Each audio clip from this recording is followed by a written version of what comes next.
وحده لا شريك له وأشهد أن محمدا عبده ورسوله رسله بالهدى ودين الحق ليظهره على الدين كله ولو كره المشركون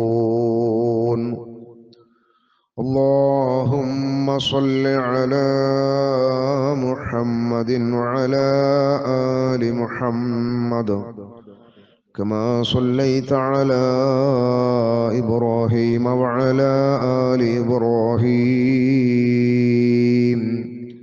إنك حميد مجيد اللهم بارك على محمد وعلى آل محمد كما باركت على إبراهيم وعلى آل إبراهيم إنك حميد مجيد أما بعد فإن خير الحديث كتاب الله وخير الحدي حدي محمد صلى الله عليه وسلم وشر الأمور محدثاتها وكل محدثة بدعة وكل بدعة ضلالة وكل ضلالة في النار أعوذ بالله من الشيطان الرجيم يا أيها الذين آمنوا اتقوا الله حق تقاته ولا تموتن إلا وأنتم مسلمون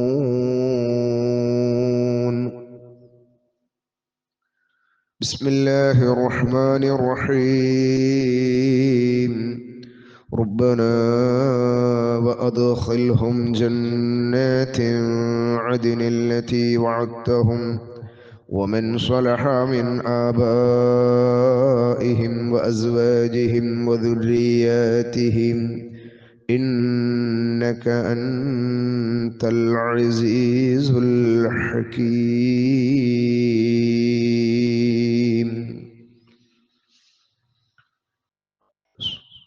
ഏറ്റവും ബഹുമാനമുള്ള സത്യവിശ്വാസികളെ, സത്യവിശ്വാസിനികളെ, അല്ലാഹുവിൻ്റെ നിയമനിർദ്ദേശങ്ങളെ ജീവിതത്തിൻ്റെ എല്ലാ മേഖലകളിലും കാത്തുസൂക്ഷിച്ച് ജീവിക്കണമേ എന്ന് സ്വന്തത്തെ ഓർമ്മപ്പെടുത്തുന്നത് പോലെ നിങ്ങളെയും ഓർമ്മപ്പെടുത്തുകയാണ്, വസിയ്യത്ത് ചെയ്യുകയാണ്. ഈ ലോകത്ത് നമ്മൾ ജീവിച്ചുകൊണ്ടിരിക്കുമ്പം അല്ലാഹുവിനെ പരിപൂർണമായി തൃപ്തിപ്പെട്ടുകൊണ്ട് ജീവിക്കുവാനും ഈ ലോകത്തു നിന്ന് വിട പറയുന്ന നമ്മുടെ അവസാനത്തെ നിമിഷം അല്ലാഹു നമ്മെ തൃപ്തിപ്പെട്ടുകൊണ്ട് വിട പറയുവാനുമുള്ള മഹാ തൗഫീഖിനായി സദാ പ്രാർത്ഥിക്കുക.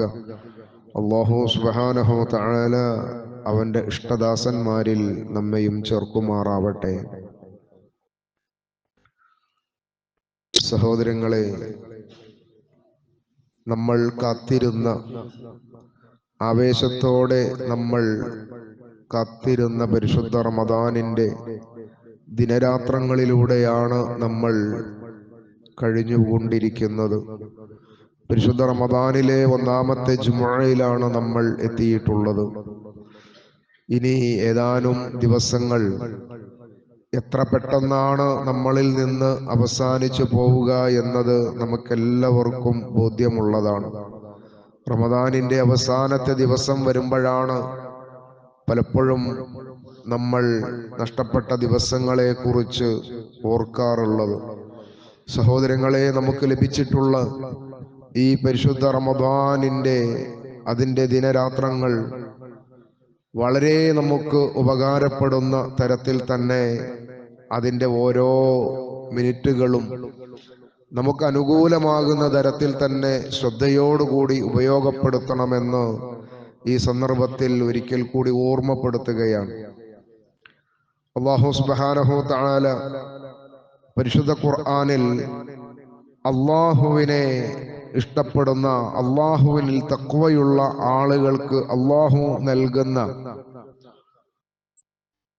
അള്ളാഹുവിൽ നിന്ന് ലഭിക്കുന്ന അനുഗ്രഹങ്ങളെ കുറിച്ച് അള്ളാഹു സുബ്ഹാനഹു വ തആല നമ്മളെ ഓർമ്മപ്പെടുത്തിക്കൊണ്ടിരിക്കുന്നുണ്ട്.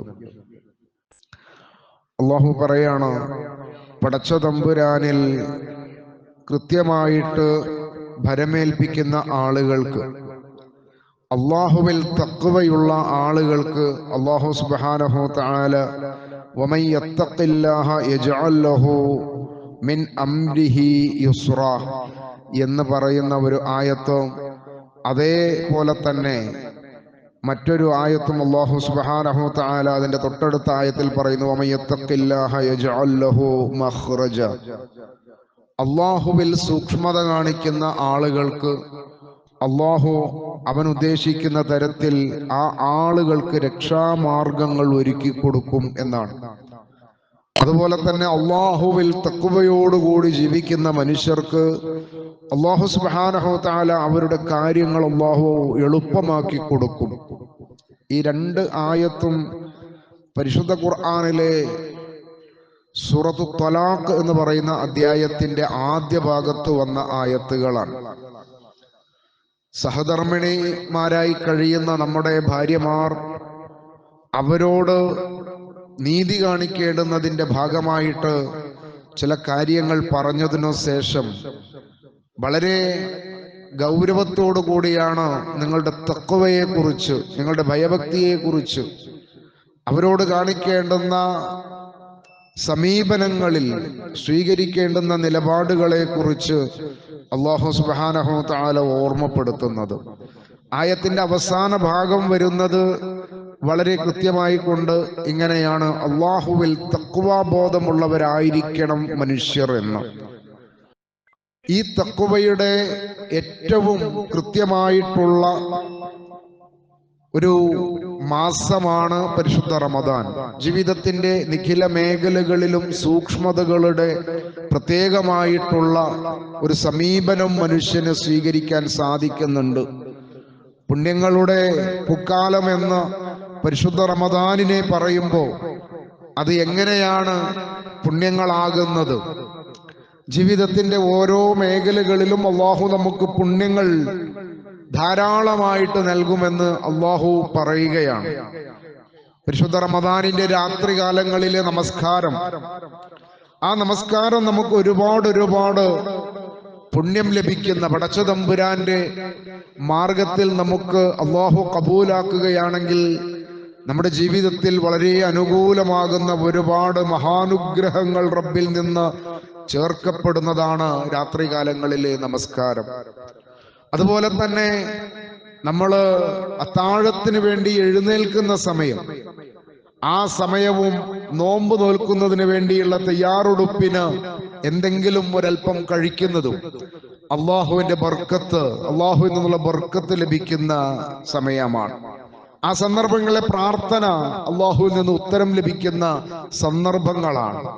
ഇങ്ങനെ പരിശുദ്ധ റമദാനിന്റെ ഒരുപാട് സമയങ്ങൾ, അതിന്റെ ഫജ്ർ കഴിഞ്ഞതിനു ശേഷമുള്ള പ്രാർത്ഥനകൾ, പരിശുദ്ധ ഖുർആനിൽ നിന്നുള്ള പാരായണങ്ങൾ, അങ്ങനെ ഓരോന്നിലേക്കും നമ്മൾ തഖ്വയോടുകൂടിയാണ് പ്രവേശിക്കുന്നത് എങ്കിൽ അല്ലാഹു സുബ്ഹാനഹു തആല അവൻ നമ്മെ അനുഗ്രഹിക്കുമെന്നും ആ പ്രാർത്ഥനകൾ നിങ്ങൾക്ക് നഷ്ടമാവുകയില്ല എന്നും പരിശുദ്ധ ഖുർആനിലൂടെ അല്ലാഹു സുബ്ഹാനഹു തആല നമ്മളെ ബോധ്യപ്പെടുത്തുകയാണ്. അതുപോലെ തന്നെ അതിന്റെ തൊട്ടടുത്ത മറ്റൊരു അധ്യായത്തിൽ അല്ലാഹു സുബ്ഹാനഹു തആല നമ്മളെ ഓർമ്മപ്പെടുത്തുന്നത് വിശ്വാസികളുടെ പ്രാർത്ഥന, അല്ലാഹുവിനോടുള്ള ഇസ്തിഗ്ഫാർ. ഈ പ്രാർത്ഥനാ രംഗത്ത് നാം അള്ളാഹുവിലേക്ക് കരങ്ങളുയർത്തി അള്ളാഹുവിനോട് നമ്മുടെ കാര്യങ്ങൾ പ്രാർത്ഥിച്ചു കൊണ്ടിരിക്കുമ്പോൾ അല്ലാഹു സുബ്ഹാനഹു തആല അവന്റെ അർശിനെ വഹിക്കുന്ന മലക്കുകളും ആ അർശിന് ചുറ്റുമുള്ള മലക്കുകളും ആ അടിമക്ക് വേണ്ടി അള്ളാഹുവിനോട് സംസാരിക്കുമെന്ന് പരിശുദ്ധ ഖുർആനിലൂടെ നമ്മളെ ഓർമ്മപ്പെടുത്തുകയാണ്. അതുകൊണ്ട് തന്നെ നമ്മൾ അള്ളാഹുവിലേക്ക് കരങ്ങൾ ഉയർത്തി പ്രാർത്ഥിക്കുന്ന സമയത്ത് തീർച്ചയായിട്ടും ഈ ഒരു അറിവ് നമ്മുടെ ഹൃദയത്തിന് വളരെ ആവശ്യമാണ്. നമ്മുടെ പ്രാർത്ഥനയ്ക്ക് കൃത്യമായിട്ട് ഒരു തഖ്വാബോധം ലഭിക്കുവാനും ആത്മീയത വർദ്ധിക്കുവാനും എൻ്റെ ഈ പ്രാർത്ഥന ഒരിക്കലും നഷ്ടമാവുകയില്ല എന്ന് നമുക്ക് മനസ്സിലാകുന്നതിനും അല്ലാഹു സുബ്ഹാനഹു തആല പരിശുദ്ധ ഖുർആനിലൂടെ നമുക്ക് തന്ന ഈ വലിയ ഒരു മഹാ അനുഗ്രഹത്തെ കുറിച്ച് നമുക്ക് പറഞ്ഞു തന്നത് വിശ്വാസികൾ മറന്നു പോകരുത്. ഇവിടെ ഒരു കാര്യം കൂടി മനസ്സിലാക്കാനുള്ളത്, അടിമക്ക് അവന്റെ പ്രശ്നങ്ങൾ മുഴുവനും പറയാൻ അവന്റെ അല്ലാഹു മതിയായവനാണ്, റബ്ബ് മതിയായവനാണ്. പലപ്പോഴും ഇന്ന് നമ്മുടെ ഉമ്മത്തിനെ ചൂഷണം ചെയ്യുന്ന വലിയൊരു മേഖല എന്നത് ദുആകളുടെ സദസ്സുകൾ എന്ന് പറഞ്ഞിട്ട് വലിയ വലിയ മശായിഖന്മാർ, വലിയ വലിയ ആലിമീങ്ങൾ, വലിയ വലിയ സാദാത്യങ്ങൾ അവരുടെ ദുആ ഉണ്ടായിരിക്കും, അതുകൊണ്ട് നിങ്ങളൊക്കെ വരണം എന്ന് പറയും. അങ്ങനെയാണ് പലപ്പോഴും അത് വാഹനങ്ങളിലൂടെ പ്രചരിപ്പിച്ച് വിളിച്ചു പറഞ്ഞു പോവുക. വലിയ വലിയ ആളുകളുടെ പ്രാർത്ഥനയുണ്ടാകും, ആ പ്രാർത്ഥനകളിലൂടെ രക്ഷപ്പെടുക എന്നൊക്കെ പറഞ്ഞിട്ട് ഓഫർ. തീർച്ചയായിട്ടും അവർ ക്ഷണിക്കുന്നത് ആ പ്രാർത്ഥനാ മജ്‌ലിസിൽ നിങ്ങളുടെ സമ്പത്തിനെ കണ്ടുകൊണ്ട് മാത്രമാണ്. നമ്മളിൽ നിന്ന് അവർ വസൂലാക്കുന്ന പണത്തെ മാത്രമാണ് ഈ തരത്തിലുള്ള പരിപാടികൾ സംഘടിപ്പിക്കുവാൻ അവരെ പ്രേരിപ്പിക്കുന്നത് എന്നത് വലിയൊരു സത്യമാണ്. അവർ ഒരിക്കലും ആ ചെയ്യുന്ന പ്രവൃത്തി നടത്തുന്ന കൂട്ടർ ഒരിക്കലും, സഹോദരങ്ങളെ, നിങ്ങൾ നിങ്ങളുടെ റബ്ബിനോട് നിങ്ങളുടെ കാര്യങ്ങൾ പറഞ്ഞുകൊള്ളൂ, എങ്കിൽ ആ റബ്ബ് നിങ്ങൾക്ക് നൽകുന്ന ഓഫർ അള്ളാഹുവിന്റെ അർശിനെ ചുമക്കുന്ന, അതിനെ വഹിക്കുന്ന മലക്കുകൾ എത്രയാണ് അതിന്റെ എണ്ണം നമുക്കറിയില്ല. ആ അർശിന് ചുറ്റുമായിട്ട് ധാരാളം മലക്കുകളുണ്ട് എന്നാണ് അല്ലാഹു പറയുന്നത്. എത്രയാണ് അവരുടെ എണ്ണം നമുക്കറിയില്ല. അത്രയും മലക്കുകൾ നിങ്ങൾ നിങ്ങളുടെ റബ്ബിനോട് ദുആ ചെയ്യുന്ന സമയത്ത് നിങ്ങളുടെ കാര്യങ്ങൾ റബ്ബിന്റെ അടുത്ത് അവർ പറയും എന്ന് അല്ലാഹു നമുക്ക് അറിവ് തരികയാണ്. അതുകൊണ്ട് തന്നെ നമ്മുടെ കാര്യങ്ങൾ അല്ലാഹുവിന്റെ പക്കൽ പറയുവാൻ ഏതെങ്കിലും തരത്തിലുള്ള ദുആ മജ്‌ലിസുകളെ തേടി ഓടേണ്ടതില്ല. അവിടെ നടക്കുന്ന പല പ്രാർത്ഥനകളും അല്ലാഹു അല്ലാത്തവരെ കൂടി കൂട്ടുപിടിച്ചുള്ള പ്രാർത്ഥന ആയതുകൊണ്ട്, അത് ശിർക്കും ഹറാമും കുഫറുമായതുകൊണ്ട് നമുക്കതിൽ നിന്ന് പ്രതിഫലം ലഭിക്കുകയില്ല എന്ന് മാത്രമല്ല, നമ്മുടെ ആ സമയവും ആ പ്രവർത്തനവും നിരർത്ഥകമാവും ചെയ്യും, നമുക്ക് എതിരായിട്ട് അത് രേഖപ്പെടുകയും ചെയ്യും. പല മജ്‌ലിസുകളുടെയും അവസ്ഥ ഇന്ന് അങ്ങനെയാണ്. പല മജ്‌ലിസുകളിലും ബദരീങ്ങളെ വിളിച്ചുകൊണ്ടാണ് ദുആ ചെയ്യുന്നത്. അതിലെ പല ബൈത്തുകളും ആ തരത്തിലാണ്.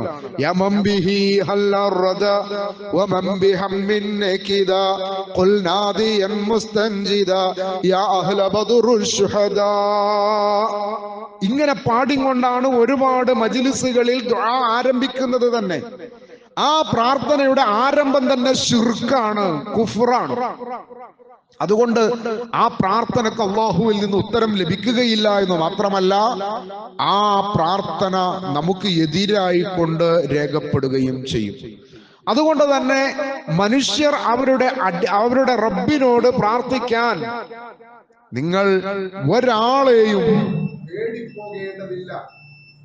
ആരുടെയും അടുത്തു ചെന്ന് ഈ അല്ലാഹു അല്ലാത്ത മറ്റു മഹാന്മാരോട്, മറ്റുള്ള ആളുകളോട് നിങ്ങളുടെ പ്രാർത്ഥനകൾ നിർവഹിക്കേണ്ടതില്ല. അതുകൊണ്ട് തന്നെ ഓരോ വിശ്വാസിയും അവന്റെ വിശ്വാസം നിലനിർത്തിക്കൊണ്ട് അവന്റെ റബ്ബിന്റെ മുമ്പിൽ പ്രാർത്ഥിക്കുമ്പോൾ അല്ലാഹു സുബ്ഹാനഹു വ തആല നമ്മളെ ഓർമ്മപ്പെടുത്തുന്ന ആയത്ത് അത് ഇങ്ങനെയാണ്: അല്ലദീന യഹ്മിലൂനൽ അർശ വമൻ ഹൗലഹു യുസബ്ബിഹൂന ബിഹംദി റബ്ബിഹിം വയുമിനൂന ബിഹി വയസ്തഗ്ഫിറൂന ലില്ലദീന ആമനൂ റബ്ബനാ വസിഅത കുല്ല ശൈഇൻ റഹ്മഹ വഇൽമൻ ഫഗ്ഫിർ ലില്ലദീന താബൂ വത്തബഉ സബീലക വഖിഹിം അദാബൽ ജഹീം. അല്ലാഹു സുബ്ഹാനഹു വ തആല സിംഹാസനം വഹിക്കുന്നവരും ആ സിംഹാസനത്തിന് ചുറ്റുമുള്ളവരും തങ്ങളുടെ നാഥനെ കീർത്തിക്കുന്നതോടൊപ്പം അവന്റെ വിശുദ്ധി വാഴ്ത്തുന്നു. അവനിൽ അടിയുറച്ചു വിശ്വസിക്കുന്നു. വിശ്വാസികളുടെ പാപമോചനത്തിനായി ഇങ്ങനെ പ്രാർത്ഥിക്കുകയും ചെയ്യുന്നു. ആ മലക്കുകൾ വിശ്വാസികളുടെ പാപമോചനത്തിന് വേണ്ടി അള്ളാഹുവിനോട് ഇങ്ങനെ പ്രാർത്ഥിക്കുന്നു. എന്താണ് അവർ പ്രാർത്ഥിക്കുന്നത്? ഞങ്ങളുടെ നാഥ, നിന്റെ അനുഗ്രഹവും അറിവും സകല വസ്തുക്കളെയും വലയം ചെയ്തു നിൽക്കുന്നവയാണല്ലോ. അതിനാൽ പശ്ചാത്തപിക്കുകയും നിന്റെ പാത പിന്തുടരുകയും ചെയ്തവർക്ക് നീ പൊറുത്തു കൊടുക്കണമേ. അവരെ നരകശിക്ഷയിൽ നിന്നു നീ കാക്കേണമേ. ആരാണ് നമുക്ക് വേണ്ടിയിട്ട് പ്രാർത്ഥിക്കുന്നത്? അള്ളാഹുവിനോട് ചോദിക്കുന്നത്? അള്ളാഹുവിന്റെ അർശിനെ വഹിക്കുന്ന മലക്കുകൾ, ആ അർശിന് ചുറ്റുമുള്ള മലക്കുകൾ, അവർ അള്ളാഹുവിലേക്ക് തിരിഞ്ഞ, അള്ളാഹുവിനോട് പാപമോചനം തേടുന്ന, അള്ളാഹുവിനോട് അവന്റെ കാര്യങ്ങൾ പറയുന്ന ഒരു അടിമക്ക് വേണ്ടി അള്ളാഹുവിനോട് പറയുമെന്ന് പറയുമ്പോ ആ പ്രാർത്ഥനയേക്കാൾ ഉത്തമമായ, ആ പ്രാർത്ഥനയേക്കാൾ നമുക്ക് അനുകൂലമാകുന്ന ഒരു പ്രാർത്ഥന നമുക്ക് ഈ ദുനിയാവിൽ നിന്ന് വേറെ ലഭിക്കുവാനില്ല. അതുകൊണ്ടാണ് അല്ലാഹു സുബ്ഹാനഹു വ തആല വളരെ കൃത്യമായി കൊണ്ട് മനുഷ്യരെ നിങ്ങളുടെ റബ്ബിനോട് നിങ്ങൾ പ്രാർത്ഥിക്കുക എന്ന് പറഞ്ഞത്. വഖാല റബ്ബുക്കും ഉദ്ഊനി അസ്തജിബ് ലക്കും. എത്ര കൃത്യമാണ് പരിശുദ്ധ ഖുർആൻ നമുക്ക് പറഞ്ഞു തരുന്നത്. നിങ്ങൾ അല്ലാഹുവിനോട് ദുആ ചെയ്യുക, അവൻ നിങ്ങൾക്ക് ഉത്തരം നൽകും. അവൻ നിങ്ങൾക്ക് നിങ്ങളുടെ ചോദ്യങ്ങൾക്ക് അവൻ ഉത്തരം നൽകും. അവനോട് ചോദിക്കുക എന്നതിൽ നിന്ന് മാറി നിങ്ങൾ മറ്റു വല്ല രീതികളിലേക്കുമാണ് പോകുന്നത് എങ്കിൽ നിങ്ങൾ നിന്ദ്യരായി നരകത്തിലേക്ക് പ്രവേശിക്കേണ്ടി വരും. അത്ര കൃത്യമായിട്ട് അല്ലാഹു പറഞ്ഞു തന്നു. അള്ളാഹുവിനോടുള്ള പ്രാർത്ഥനയിൽ നിന്ന് വഴിമാറി അള്ളാഹുവിന് പുറമെ മറ്റു പലരോടും വിളിച്ചു തേടുന്ന തേട്ടങ്ങൾക്ക് അത് നരകത്തിലേക്കുള്ള വഴിയാണ് എന്ന് ധാരാളം ആയത്തുകൾ കൊണ്ട് അല്ലാഹു നമ്മെ ഓർമ്മപ്പെടുത്തിയതാണ്. എന്നാൽ വിശ്വാസികളായ നമ്മൾ നമ്മുടെ പ്രശ്നങ്ങൾ അത് നമസ്കാരത്തിന് ശേഷമാവാം, അല്ലാത്ത സമയങ്ങളിലാവാം, നമ്മൾ അത്താഴത്തിന് വേണ്ടി എഴുന്നേൽക്കുന്ന സമയത്ത് ആ സമയത്ത് ആവാം, അത്താഴം കഴിഞ്ഞതിനു ശേഷം നമ്മൾ ആ ഫജ്റിനെ ബാങ്കിനെ ആ സമയത്തെ കാത്തിരിക്കുന്ന സമയത്ത് ആ സമയമാവാം, നോമ്പ് തുറക്കുന്നതിന്റെ മുമ്പ് അതിനു മുമ്പുള്ള ആ സമയമാവാം. അല്ല, ഏതാണോ സമയം, ഏതു സമയത്താണെങ്കിലും നമ്മുടെ പ്രാർത്ഥന കേൾക്കുവാൻ, ആ പ്രാർത്ഥനയ്ക്ക് ഉത്തരം നൽകുവാൻ അല്ലാഹു സദാ സമയം നമ്മെ കണ്ടുകൊണ്ടിരിക്കുന്നവനാണ്, അറിഞ്ഞുകൊണ്ടിരിക്കുന്നവനാണ്. അവനു മാത്രമാണ് അതിനു കഴിവുള്ളവൻ എന്ന് പരിശുദ്ധ ഖുർആൻ വളരെ കൃത്യമായിട്ട് നമ്മളെ ബോധ്യപ്പെടുത്തുകയാണ്. ഈ ആയത്തിനു ശേഷം അടുത്ത ആയത്തിൽ സൂറത്ത് ഗാഫിർ എന്ന് പറയുന്ന അധ്യായം, അതില് 7-ാമത്തെയും 8-ാമത്തെയും ആയത്താണ് ഞാൻ നിങ്ങളുടെ ശ്രദ്ധയിൽ ഈ പറയുന്ന ആയത്തുകൾ.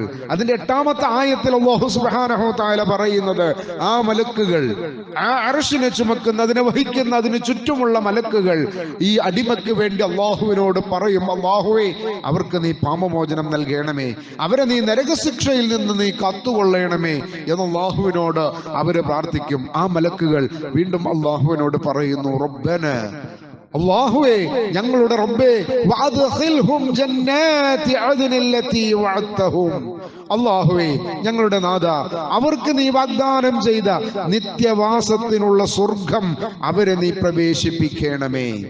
മലക്കുകൾ നമുക്ക് വേണ്ടി അല്ലാഹുവിനോട് ചോദിക്കുകയാണ്. ഇത് കിട്ടണമെങ്കിൽ എന്താ നമ്മൾ ചെയ്യേണ്ടത്? നമ്മൾ പ്രാർത്ഥന അല്ലാഹുവിനോട് മാത്രമാക്കണം. നമ്മുടെ പ്രശ്നങ്ങൾ അല്ലാഹുവിനോട് മുമ്പിൽ മാത്രം പറയണം.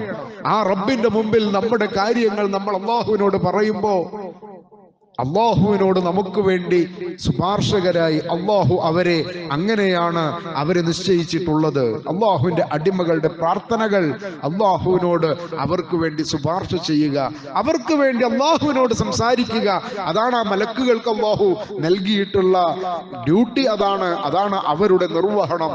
അതുകൊണ്ട് നമ്മൾ പ്രാർത്ഥിക്കുമ്പോഴൊക്കെയും എൻ്റെ റബ്ബിന്റെ, അള്ളാഹുവിന്റെ മുമ്പിൽ ആ അർശിനെ വഹിക്കുന്ന മലക്കുകൾ എൻ്റെ ഈ കാര്യത്തിന് വേണ്ടി അള്ളാഹുവിനോട് അവർ കൂടി പറയും എന്ന ആ ഒരു ബോധ്യം നമുക്കുണ്ടാവണം. അല്ലാഹു സുബ്ഹാനഹു വ തആല ഈ ആയത്തിൽ പറഞ്ഞ 1-2 ഭാഗങ്ങൾ വളരെ ശ്രദ്ധേയമാണ്.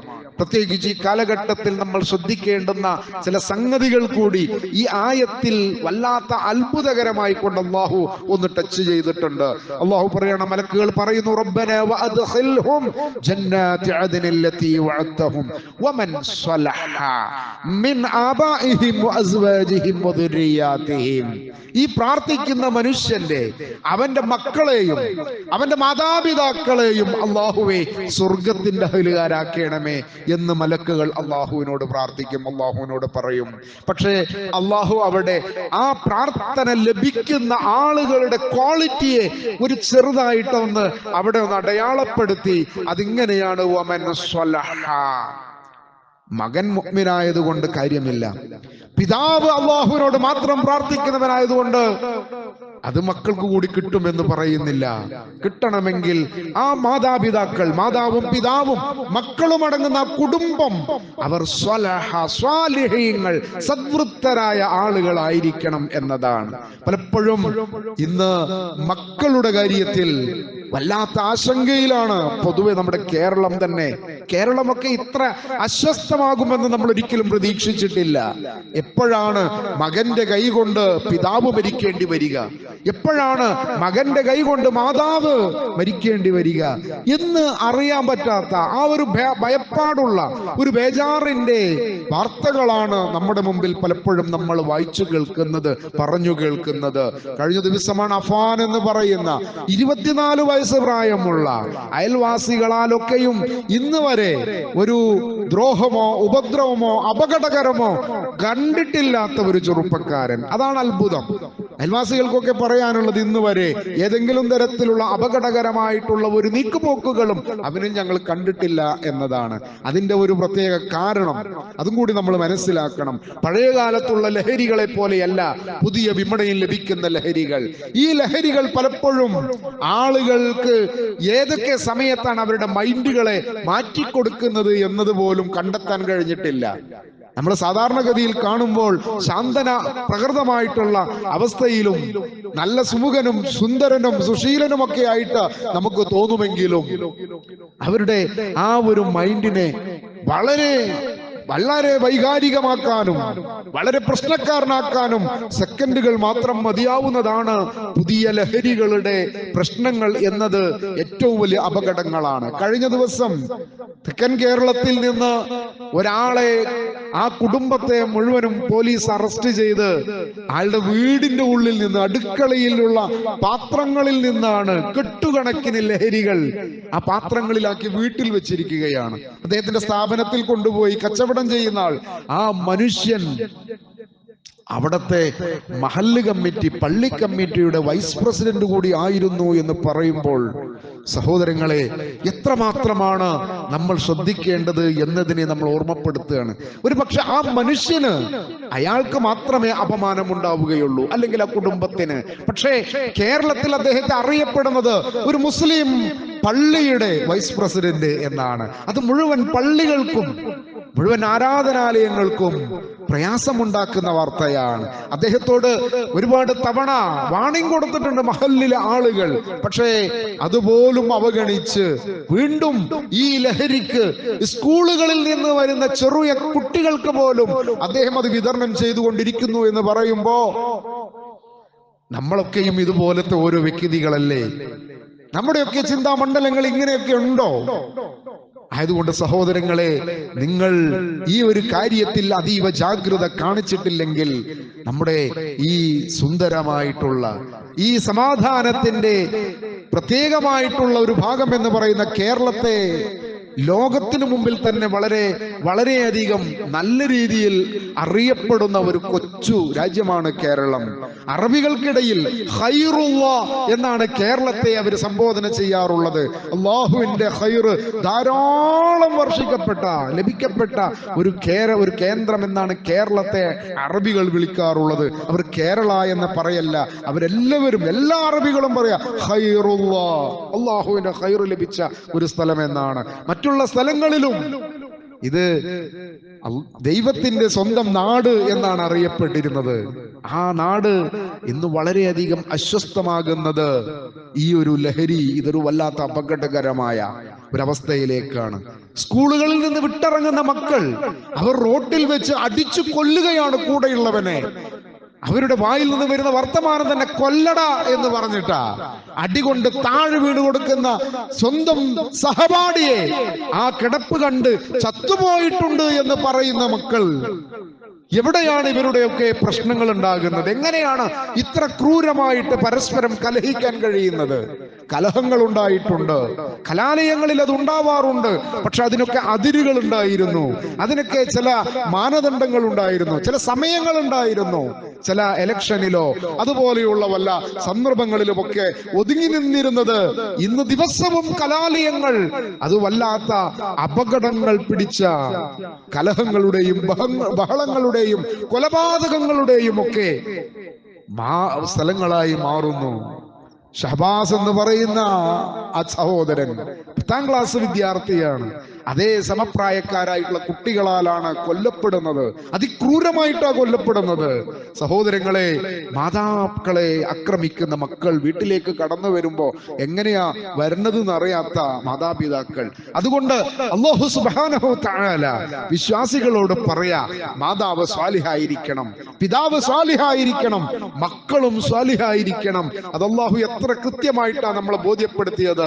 നമുക്ക് വേണ്ടി ആ സ്വർഗലോകത്തേക്ക് പ്രവേശനം ലഭിക്കുവാൻ, ആ സ്വർഗം നമുക്ക് ലഭിക്കുവാൻ ഈ ദുനിയാവിൽ നമ്മൾ നടത്തുന്ന പ്രാർത്ഥന അല്ലാഹു പരിഹാരമായി സ്വീകരിക്കാം എന്ന് അല്ലാഹു നമ്മളോട് പറയുമ്പോ അവർക്കുണ്ടാകുന്ന ക്വാളിറ്റിയെ കുറിച്ച് അല്ലാഹു പറഞ്ഞത് വമൻ സ്വലഹ മിൻ ആബാഇഹിം വഅസ്വാജിഹിം വദുർരിയാതിഹിം. മാതാപിതാക്കൾ സ്വാലിഹീങ്ങളാവുക, സഹധർമ്മിണിമാർ സ്വാലിഹീങ്ങളാവുക, മക്കൾ സ്വാലിഹീങ്ങളാവുക എങ്കിൽ ഇന്നക അൻതൽ അസീസുൽ ഹകീം. ആ മലക്കുകൾ പറയാം, അല്ലാഹുവേ നീ തീർച്ചയായിട്ടും പ്രതാപിയാണ്, അല്ലാഹുവേ നീ യുക്തിജ്ഞനുമാണ്. അതുകൊണ്ട് നിന്റെ ഇഷ്ടദാസന്മാർ, നിന്റെ അടിമകൾ, അവർ നിന്നോട് പറയുന്ന ആ പ്രാർത്ഥനക്ക് നീ ഉത്തരം നൽകണമേ എന്ന ആ മലക്കുകളുടെ ആ പ്രാർത്ഥന കൂടി നമ്മുടെ പ്രാർത്ഥനക്ക് കൂടെ ലഭിക്കണമെങ്കിൽ നമ്മൾ തഖ്വയുള്ളവരായിരിക്കണം, എല്ലാ മേഖലകളിലും സൂക്ഷ്മതയുള്ളവരായിരിക്കണം. ഒരു നിലക്കും മനുഷ്യന് ഗുണകരമല്ലാത്ത ഒന്നിലും നമ്മൾ ഇടപെടാൻ പാടില്ല. ഏതു തരത്തിലുള്ളതാണെങ്കിലും ഫിത്തനകൾ, നമീമത്തുകൾ, ഗീബത്തുകൾ, ഇതൊക്കെയും നമ്മുടെ തഖ്വയെ നഷ്ടപ്പെടുത്തുകയും നമ്മുടെ പ്രാർത്ഥനകൾ അല്ലാഹു സ്വീകരിക്കാതിരിക്കുവാൻ കാരണമാവുകയും ചെയ്യും.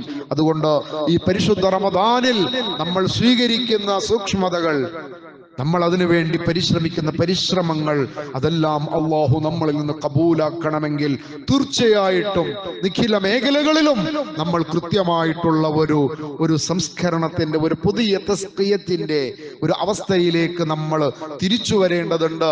ആ തരത്തിലുള്ള മേഖലകളിൽ നമ്മളാൽ കഴിയുന്ന തരത്തിലുള്ള പരിശ്രമങ്ങൾ നമ്മുടെ രാജ്യത്തിന്റെ സമാധാനത്തിനു വേണ്ടി, ഈ രാജ്യത്ത് വളർന്നു വരുന്ന മക്കളുടെ മേൽ നമ്മളുടെ ഒരു ശ്രദ്ധ എന്ന നിലയിൽ അവർക്ക് വേണ്ടുന്ന നല്ല ഉപദേശങ്ങൾ നൽകാൻ, അവർക്ക് വേണ്ടുന്ന നല്ല നിർദ്ദേശങ്ങൾ നൽകാൻ, അതിനു പറ്റുന്ന ജാഗ്രത, കൂട്ടായ്മകൾ, അയൽപ്പക്ക ബന്ധങ്ങളിൽ ഉണ്ടാകുന്ന ശക്തമായിട്ടുള്ള ഒരു ബന്ധം, അതൊക്കെയും ഊട്ടിയുറപ്പിക്കാൻ, സ്നേഹബന്ധങ്ങൾ നിലനിർത്താൻ, ഏതെങ്കിലും തരത്തിലുള്ള പ്രശ്നങ്ങൾ കൊണ്ട് സ്നേഹബന്ധങ്ങൾക്ക് ഏതെങ്കിലും മുറിവുകൾ ഏറ്റിട്ടുണ്ടെങ്കിൽ ആ മുറിവുകളെ ഉണക്കാൻ ഈ പരിശുദ്ധ റമദാനിന്റെ നോമ്പ് നമ്മൾക്ക് കാരണമാകണം.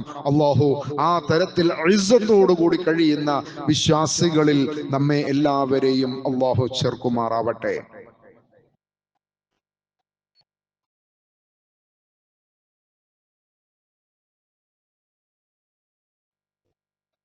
അൽഹംദുലില്ലാഹ് الذي هدانا لهذا وما كنا لنهتدي لولا أن هدانا الله. اللهم صل على محمد وعلى آل محمد كما صليت على إبراهيم وعلى آل إبراهيم إنك حميد مجيد. اللهم بارك على محمد وعلى آل محمد كما باركت على إبراهيم وعلى آل إبراهيم إنك حميد مجيد أما بعد فاتقوا الله عباد الله. സഹോദരങ്ങളെ, സഹോദരിമാരെ, അള്ളാഹുവിനെ സൂക്ഷിക്കണേ എന്ന് ഒരിക്കൽ കൂടി ഓർമ്മപ്പെടുത്തുകയാണ്. ഒരു സഹോദരൻ ചോദിച്ച ഒരു കാര്യം, നോമ്പ് നോൽക്കാൻ സാധിക്കാത്ത, വളരെ പ്രയാസപ്പെട്ടുകൊണ്ടും നോമ്പ് നോൽക്കാൻ സാധിക്കാത്ത ആളുകൾ, അവരെങ്ങനെയാണ് അതിന് പ്രായശ്ചിത്തം നൽകേണ്ടത് എന്നതാണ്. സാധാരണഗതിയിൽ നമുക്കറിയാം, പഴയ കാലത്തൊക്കെ പരിഹാരമായിക്കൊണ്ട് അരിയായിരുന്നു കൊടുത്തിരുന്നത്. അരി കൊടുത്താൽ അത് മതിയാവുകയില്ല, കാരണം അരി ഭക്ഷണമാകുന്നില്ല. ത്വആമു മിസ്കീൻ എന്നാണ് പരിശുദ്ധ ഖുർആൻ നമ്മളെ ഓർമ്മിപ്പിച്ചത്. അപ്പൊ ഒരു മിസ്കീനുള്ള ഭക്ഷണമാവണം അത്. അരി കൊണ്ട് മാത്രം ഒരാൾക്ക് ഭക്ഷണമാകുന്നില്ലല്ലോ. അപ്പൊ അതിന് ഇന്ന് ഏറ്റവും അനുകൂലമായിട്ട്, ഇപ്പൊ ഈ കാലഘട്ടത്തിൽ നമ്മൾ അതിനെക്കുറിച്ച് പറയുകയാണെങ്കിൽ പല ആളുകൾക്കും അവരുടെ ഭക്ഷണത്തിന്റെ രീതികളിൽ ഒരുപാട് മാറ്റം ഉണ്ടാവും. പലതരത്തിലുള്ള രോഗികളും അവരുടെ രോഗത്തിന് കൂടി, അവർ കഴിക്കുന്ന മരുന്നിന് കൂടി കണക്കാക്കിയിട്ടാണ് അവരുടെ ഭക്ഷണങ്ങളെ അവർ ഉപയോഗപ്പെടുത്തുന്നത്. അതുകൊണ്ട് ആ തരത്തിലുള്ള ഒരു മിസ്കീനെ, ഒരു പാവപ്പെട്ടവനെ കണ്ട് അവന് ഒരു നേരത്തെ ഭക്ഷണത്തിനുള്ള പണം കൊടുത്തു കഴിഞ്ഞാൽ അവൻ അതുകൊണ്ട് സംതൃപ്തനാകും. അതായിരിക്കും അവന് ഏറ്റവും ഉപകാരം എന്ന് തോന്നുന്നുവെങ്കിൽ അങ്ങനെ ചെയ്താൽ മതി. അങ്ങനെ ചെയ്യുമ്പോൾ എത്രയാണത് കൊടുക്കേണ്ടത് എന്നാണ് പലപ്പോഴും ഒരു ചോദ്യം വരുന്നത്. അല്ലാഹു സുബ്ഹാനഹു തആല നിങ്ങൾക്ക് വളരെ ബുദ്ധിമുട്ടിക്കൊണ്ടാ പിന്നെ നോമ്പ് നോൽക്കാൻ കഴിയുള്ളൂ, മുന്നോട്ട് പോവൂല എന്ന ഒരു അവസ്ഥയാണെങ്കിൽ ഫിദിയത്തു ത്വആമു മിസ്കീൻ എന്ന് പറഞ്ഞു. ഒരു മിസ്കീന് നിങ്ങൾ ഭക്ഷണമായിട്ട് കൊടുക്കുക. ഫമൻ തതവ്വഅ ഖൈറൻ ഫഹുവ ഖൈറുൻ ലഹു. ആരെങ്കിലും അധികം ചെയ്യുകയാണെങ്കിൽ അതാ ചെയ്യുന്നവന് തന്നെയാണ് ഖൈർ എന്ന് പ്രത്യേകം അവിടെ ഓർമ്മപ്പെടുത്തി. അതിന്റെ അടിസ്ഥാനത്തിൽ കൊടുക്കുന്നത് ഒരാൾക്ക്, ഇന്ന് നമുക്കറിയാം എല്ലാ കാര്യങ്ങൾക്കും വില വർദ്ധിച്ചിട്ടുള്ള ഒരു സാഹചര്യമാണ്. അതുകൊണ്ട് അദ്ദേഹത്തിന് നമ്മൾ ഇതെന്താണെന്നറിയോ, നമ്മുടെ ഒരു നോമ്പിന് പകരം നിൽക്കുന്ന ഒരു സംഗതിയാണത്. നമ്മുടെ ഒരു നോമ്പിന്റെ പ്രതിഫലം അല്ലാഹു നമുക്ക് തരും ഇത് ചെയ്തു കഴിഞ്ഞാൽ. കാരണം നോമ്പിന്റെ പകരമാണത്. ഒരു നോമ്പെടുക്കുന്ന മനുഷ്യന് നോമ്പിന്റെ പ്രതിഫലം ലഭിക്കാനുള്ള കാരണമാണ് ഈ ത്വആമു മിസ്കീൻ എന്ന് പറയുന്നത്. അതുകൊണ്ട് തന്നെ നമ്മുടെ നോമ്പാണ്, നമ്മുടെ നോമ്പിന് ഇത് പകരമാവണം എന്ന ആത്മാർത്ഥമായ നിയ്യത്തോട് കൂടിയിട്ട് അയാൾക്ക് ഏറ്റവും ഉപകാരപ്പെടുന്ന തരത്തിൽ ഭക്ഷണം മേടിക്കാനുള്ളത് അദ്ദേഹത്തെ ഏൽപ്പിക്കുകയാണ് ഏറ്റവും നല്ലത്. മറ്റൊരു സഹോദരൻ ചോദിച്ചത്, ഈ ഇഷ്റാഖ് നമസ്കാരം എന്ന് പറയുന്നത് അത് എന്താണ്, എങ്ങനെയാണ്, എപ്പോഴാണ് എന്നൊക്കെയാണ്. ആ നമസ്കാരം, ഇഷ്റാഖ് നമസ്കാരം എന്ന് പറയുന്നത് ഫജ്ർ നമസ്കാരം കഴിഞ്ഞിട്ട് സൂര്യൻ ഉദിക്കുന്ന അതിന്റെ ആദ്യ സമയത്ത് ഒരു 5-10 മിനിറ്റ് സൂര്യോദയ സമയത്തിന്റെ ആ ഒരു സമയത്ത് നിർവഹിക്കുകയാണെങ്കിൽ ആ നമസ്കാരത്തെ സ്വലാത്തുൽ ഇഷ്റാഖ് എന്ന് പറയും. അത് 2 റക്അത്ത് നമസ്കരിക്കാം ആ സമയത്ത്. ഇനി അവിടുന്ന് ആ സമയം കുറച്ചും കൂടി കണ്ട് പോയാൽ ആ നമസ്കാരത്തിന്റെ പേരൊന്ന് മാറും, ദുഹാ നമസ്കാരം എന്നാവും. രണ്ടും ഒന്ന് തന്നെയാണ്. അതിന്റെ സമയത്തിനുള്ള ചെറിയൊരു വ്യത്യാസമാണ്. നമസ്കാരത്തിന്റെ പേര് ഇങ്ങനെ മാറും. രണ്ട് നമസ്കാരമല്ല, രണ്ടും ഒറ്റ നമസ്കാരമാണ്. അത് ഈ 2 സമയങ്ങളിലും നമസ്കാരം നിർവഹിക്കാം. സൂര്യൻ ഉദിച്ച് ഒരു 5-10 മിനിറ്റ് കഴിഞ്ഞതിനു ശേഷം ആണ് നമസ്കാരം നിർവഹിക്കുന്നതിന്. അതിന് സ്വലാത്തുൽ ഇഷ്റാഖ് എന്ന് പറയും. അവിടെ നിന്ന് കുറേയും കൂടിയൊക്കെ സമയം കഴിഞ്ഞു, ഏകദേശം ഇനി ഒരു അരമണി, ഒരു 10-20 മിനിറ്റ് ഒക്കെ കഴിഞ്ഞാൽ ളുഹറിന്റെ സമയമാകുന്ന സമയം വരെ അതിന് സമയമുണ്ട്. ആ സമയത്താണെങ്കിൽ അതിന് ദുഹാ എന്ന് പറയും. അതില് ചില ആളുകൾ ഇങ്ങനെ, ഒരാള് ഫജ്ർ നമസ്കാരം കഴിഞ്ഞ് പള്ളിയിൽ തന്നെ ഇരുന്ന് ദിക്റുകളും സ്വലാത്തുകളും ദുആകളും ഈ നമസ്കാരം നിർവഹിച്ചാൽ അവനൊരു ഹജ്ജും ഉംറയും ഒക്കെ നിർവഹിച്ചതിന്റെ പ്രതിഫലമുണ്ട് എന്ന് പറയുന്നുണ്ട്. ആ ഹദീസ് സ്വഹീഹല്ല, ദുർബലമായിട്ടുള്ള ഹദീസാണ്. അതുകൊണ്ട് അത് അങ്ങനെ തന്നെ മനസ്സിലാക്കുക. അതിനൊരു പ്രചാരണം അങ്ങനെ വല്ലാണ്ട് നടക്കുന്നുണ്ട്. അത് വലിയ ഒരു ഹജ്ജും ഒരു ഉംറയൊക്കെ നിർവഹിച്ചാൽ പിന്നെയും വേറെ അതിനൊക്കെ കൂടുതലൊക്കെ പറയുന്നുണ്ട്. ആ ഹദീസുകളൊന്നും സ്വഹീഹായി കൊണ്ട് നിലനിൽക്കുന്നതല്ല എന്നതാണ് പറയാനുള്ളത്. അതുകൊണ്ട് ഈ രണ്ട് കാര്യങ്ങൾ പ്രത്യേകം. വേറൊരാൾ ചോദിച്ചത് നമസ്കാരത്തിന്റെ ഓരോ പത്തിലും പ്രത്യേക ദുആകൾ ചില പള്ളികളിൽ കാണുന്നുണ്ട്. ഓരോ പത്തിലും ഓരോ ദുആ. റസൂലുള്ളാഹി സ്വല്ലല്ലാഹു അലൈഹി വസല്ലം ഓരോ പത്തിലും പ്രത്യേകമായിട്ട് ദുആകളൊന്നും പഠിപ്പിച്ചിട്ടില്ല. എന്നാൽ ദുആകൾ ധാരാളം നിർവഹിക്കണം. ഇന്ന പ്രാർത്ഥന ഇത് റസൂലുള്ള പഠിപ്പിച്ചതാണ് എന്ന് പറഞ്ഞുകൊണ്ട് പറയാൻ ഒരൊറ്റ ദുആയേ ഉള്ളൂ. അത് ലൈലത്തുൽ ഖദ്റിനെ പ്രതീക്ഷിക്കുന്ന ദിവസങ്ങളിൽ പ്രത്യേകമായിട്ട് റബ്ബിനോട് എന്ത് ചോദിക്കണമെന്ന് ആയിഷ റളിയല്ലാഹു അൻഹാ റസൂലുള്ളാഹിനോട് ചോദിച്ചു. അപ്പൊ റസൂലുള്ള പറഞ്ഞു കൊടുത്തൊരു പ്രാർത്ഥനയുണ്ട്, അല്ലാഹുമ്മ ഇന്നക അഫുവൻ തുഹിബ്ബുൽ അഫ്വ ഫഅഫു അന്നി. അല്ലാഹുവേ, നീ പുറത്തു തരിക എന്നത് ഏറ്റവും ഇഷ്ടമുള്ളവനാണ്. നിന്റെ അടിമക്ക് പുറത്തു കൊടുക്കുക എന്നത് നിനക്ക് വളരെ ഇഷ്ടമുള്ളതാ. അതുകൊണ്ട് റബ്ബ് ഈ എനിക്ക് പുറത്തു തരണട്ടോ എന്ന് ധാരാളമായിട്ട് പറയാ. അത് അവസാനത്തെ പത്തിൽ ലൈലത്തുൽ ഖദ്റിനെ പ്രതീക്ഷിക്കുന്ന, ഇരിക്കുന്ന ആ തരത്തിലുള്ള ആരാധനകളുമായിട്ട് മുറുകി നിൽക്കുന്ന സന്ദർഭങ്ങളിൽ അങ്ങനെ ഒരു പ്രാർത്ഥന റസൂലുള്ള പഠിപ്പിച്ചിട്ടുണ്ട്.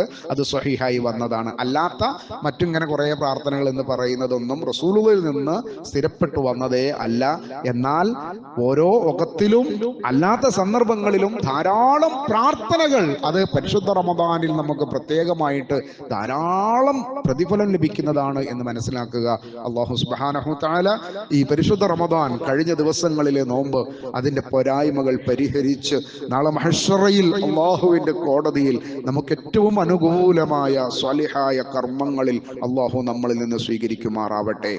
നോമ്പ് നിൽക്കാൻ സാധിക്കാതെ പ്രയാസപ്പെടുന്ന ഒരുപാട് ഉപ്പമാർ, ഉമ്മമാർ അവരുടെ സങ്കടങ്ങൾ പറയുന്നുണ്ട്. അള്ളാഹുവേ, അവരുടെ നോമ്പുകൾക്ക് പകരമായി അവർ നൽകുന്ന അതിൻ്റെ പ്രായശ്ചിത്തം അള്ളാഹുവേ അവർക്ക് പരിപൂർണ നോമ്പിന്റെ പ്രതിഫലമായി നീ കബൂലാക്കണേ. രോഗങ്ങൾ കൊണ്ട് പ്രയാസപ്പെടുന്ന സഹോദരന്മാർ, സഹോദരിമാർ, അള്ളാഹുവേ അവർക്ക് നൽകുന്ന ചികിത്സ അവരുടെ രോഗശമനത്തിന് പരിപൂർണമായിട്ട് അവരുടെ രോഗത്തിന് ശമനം ലഭിക്കുവാൻ, ആരോഗ്യത്തിന് ആഫിയത്ത് ലഭിക്കുവാൻ അള്ളാഹുവേ അവരെ നീ സഹായിക്കും. അല്ലാഹുവേ, ഞങ്ങളിൽ നിന്ന് മരണപ്പെട്ടു പോയ, കഴിഞ്ഞ ദിവസം ഞങ്ങളിൽ നിന്ന് മരണപ്പെട്ടു പോയ ഞങ്ങളുടെ പ്രിയ പണ്ഡിതൻ അബൂബക്കർ മൗലവി പുളിക്കൽ ഖതീബമാരുടെ കാര്യത്തിൽ വളരെ ജാഗ്രതയുണ്ടായിരുന്ന, വളരെ ശ്രദ്ധയുണ്ടായിരുന്ന ഖതീബമാരുടെ ലീഡറായിരുന്നു അദ്ദേഹം. ഖതീബമാർക്ക് വേണ്ടി മാത്രം വളരെ കൃത്യമായി നിർദ്ദേശങ്ങൾ നൽകാൻ അദ്ദേഹം ഒരു ഗ്രൂപ്പ് സംവിധാനം ഉണ്ടാക്കിയിരുന്നു. അതിൽ ഓരോ വെള്ളിയാഴ്ചയും പ്രത്യേകമായിട്ട് ശ്രദ്ധിക്കേണ്ടുന്ന കാര്യങ്ങൾ ആ ഖതീബമാരെ അറിയിക്കാൻ താല്പര്യപ്പെട്ടിരുന്ന ഞങ്ങളുടെ പ്രിയപ്പെട്ട അബൂബക്കർ മൗലവി, അല്ലാഹുവേ അദ്ദേഹത്തിന്റെ ബർസഖിയായ ലോകത്തെ നീ സമാധാനമുള്ളതാക്കി കൊടുക്കണേ. വന്നുപോയിട്ടുള്ള പാപങ്ങൾ അറിഞ്ഞോ അറിയാതെയോ സംഭവിച്ചിട്ടുള്ളത് മുഴുവനും അല്ലാഹുവേ നീ പുറത്തു മാഫാക്കണേ. അല്ലാഹുമ്മ ഗ്ഫിർ ലിൽ മുഅ്മിനീന വൽ മുഅ്മിനാത്ത് വൽ മുസ്ലിമീന വൽ മുസ്ലിമാത്ത് അൽ അഹ്യാഇ മിൻഹും വൽ അംവാത്ത് ഇന്നക മുജീബു ദഅവാതി യാ ഖാദിയൽ ഹാജാത്ത്. അല്ലാഹുമ്മ റബ്ബനാ തഖബ്ബൽ മിന്നാ إنك أنت السميع العليم تب علينا إنك أنت التواب الرحيم اغفر لنا يا غافر المذنبين آمين برحمتك يا